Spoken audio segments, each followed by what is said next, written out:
Hi everyone, this is Jenny from RinPac. Welcome to my channel. Aluminum foil bag, also called Mylar bag, contains multi-barrier layers with a combination of foil and plastic to shield from moisture, air and UV during storage and transport. Large aluminum foil bags are made with 3 or 4 layers high-resistance material.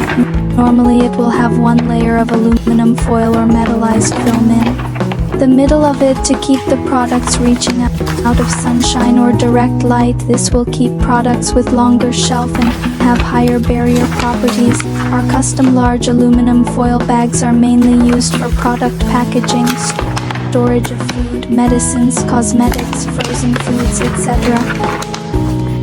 If you want to order Mylar bag, please contact